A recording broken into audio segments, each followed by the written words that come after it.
Ukrainian troops are worried the fate of Kursk operation. As Kiev continues to lose ground, the troops have been asked to continue fighting until Trump assumes office. Our next report tells you why Ukrainian troops are retreating from the front lines.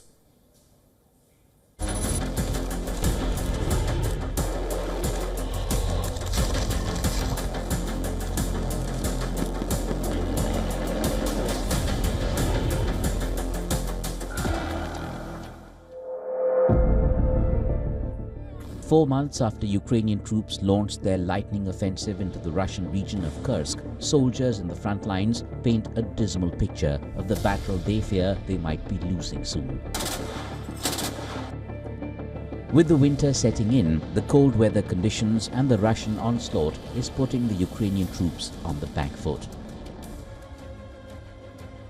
Chronic sleeplessness caused by Russia's constant bombardment and the use of 3,000-kilogram Clyde bombs are robbing the fatigued soldiers of the will to put up a tough fight.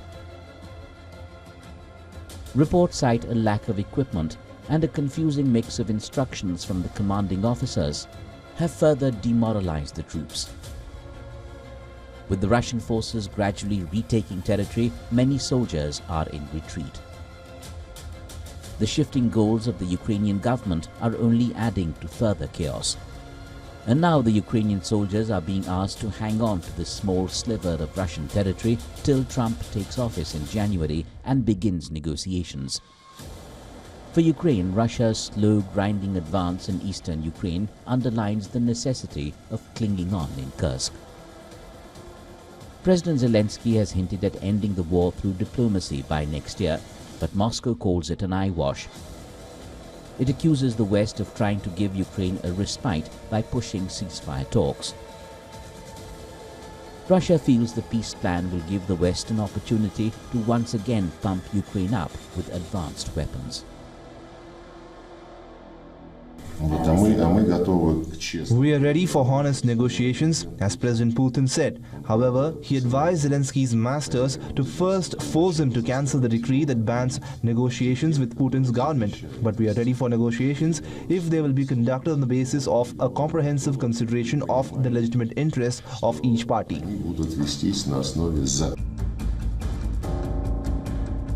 The Biden administration has announced a new aid package for Ukraine in a last-minute effort to boost Kyiv before Trump takes over.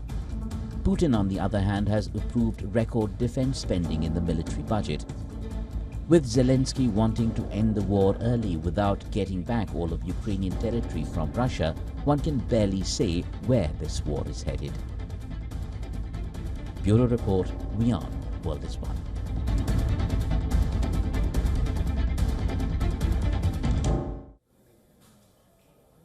So what's really happening in Ukraine?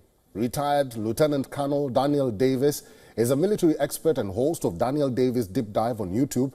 He's now joining us live from Starling, Virginia. Colonel Davis, good to see you and welcome to the show. This call to Ukrainian troops to sit like ducks in Kursk region and wait for Trump to assume office, who Ukraine sees as their savior and negotiator, is it a good call?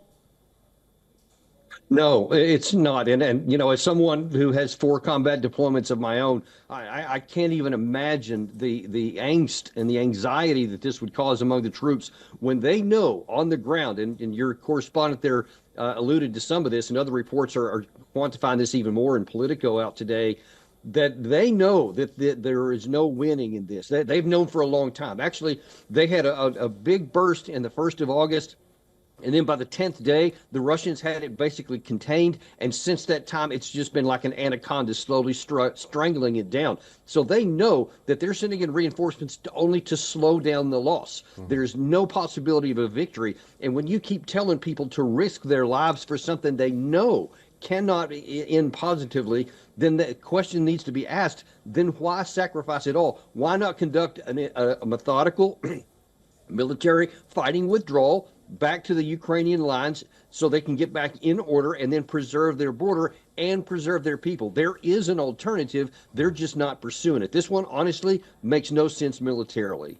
Colonel Davis, with that being said, Ukraine is really betting big on Trump. The Kremlin, on the other hand, well, it's really not betting big on Trump. Your advice to President Volodymyr Zelensky and his troops? Yeah, you don't wait for Trump. You don't need to wait for Trump. The war has been decided long, long ago. There is no path to a military victory. There's no longer a path even to hold on for the Ukraine side. So the thing that makes the most sense to limit the damage is to seek negotiated settlement now, while they still can. Because just imagine how foolish it would be to wait, until January 20th to start negotiations that are coming, and then die in larger numbers in between now and then, pursuing something that can't be attained. It just doesn't make any moral sense, and it definitely doesn't make any military sense, but it looks like that's exactly what they're going to do, and it looks like the U.S. is going to support it. Well, Colonel Davis, the winter is here. It has already started. It's a bitter cold winter. Well, let's be fair for both sides. The troops are tired. They're exhausted. Going forward, there is a call to end this war. Apart from that call, what needs to happen now? Well, I mean, apart from that call, the only thing that's going to happen is they're just going to continue to fight a futile battle. They're going to continue to die, and the Russians will continue to advance. They'll squeeze down the Kursk salient until eventually they'll completely close it off and either kill or capture all the rest of the troops, and they'll keep advancing in the west. So every day in between now and January 20th, it's not like Trump's going to come in and have this magic negotiating capacity. Their leverage will be worse on January 20th than it is right now. Every day they delay in doing the inevitable makes their negotiating position worse. That's one thing I just don't hear enough people talk about. This needs to be done now for their own sake on the Ukraine side. All right, we'll have to leave it there. Colonel, retired Colonel Daniel L. Davis, thank you very much for your time and for talking to us today. Thank you. For all the latest news, download the WION app and subscribe to our YouTube channel.